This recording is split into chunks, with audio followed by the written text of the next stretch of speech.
महाराष्ट्रातील तमाम शिक्षक शिक्षकेतर बंधू आणि भगिनींनो नमस्कार।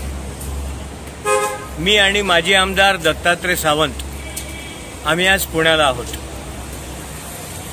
बऱ्याच लेखाशीर्षांना जानेवारीचा पगार करण्याकरता निधी कमी पडला होता।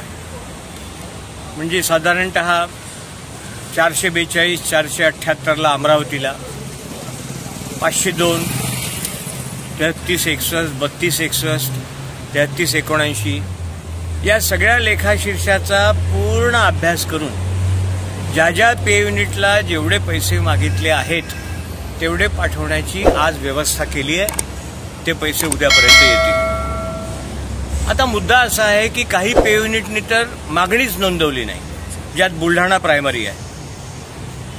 ही निश्चितपणे निषेधार्थ बाब आहे, म्हणून पैसे कमी आले। माझी पे युनिट सुपरिंटेंडेंटला देखील विनंती आहे की आपण जेव्हा पगाराचे पैसे मागतो तेव्हा नीट अभ्यास करून आपण मागितले पाहिजे, तेव्हाच पूर्ण पैसे येतील। त्यामुळे तुम्हाला आणि शिक्षकांना त्रास होणार नाही। दुसरा, आज संचालक कार्यालयात एक बैठक घेतली।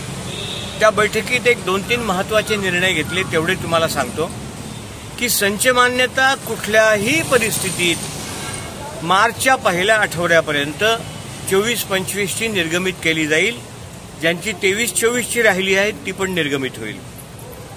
24-25च्या संच मान्यतेत तुमच्याकडे जर व्हॅलिड विद्यार्थी असतील आणि पदं वाढत असतील तर पायाभूत पदांच्या मर्यादेत ती पदं देखील आपल्याला या 24-25च्या संच मान्यतेत मिळतील। त्यानंतर दुसरा महत्त्वाचा निर्णय की आज आपण प्रत्येक पे बिलाला संच मान्यता लावतो। काय गरज आहे लावायची, काय गरज आहे हार्ड कॉपी द्यायची, या दृष्टीने इथं चर्चा झाली।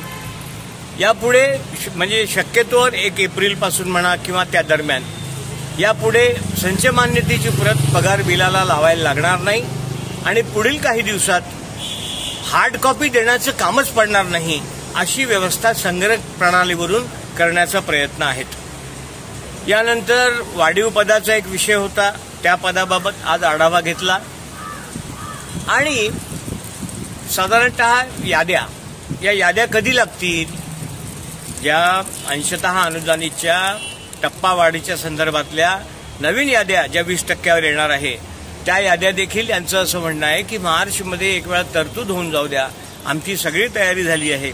नुसतं याद्या लावून काय करतात, तरतूद झाल्याबरोबर यादी लावतो आणि अनुदान देखील वितरित करतो। त्या दृष्टीने याद्यांनी लवकर लावाव्या म्हणून तोही प्रयत्न सुरू आहे।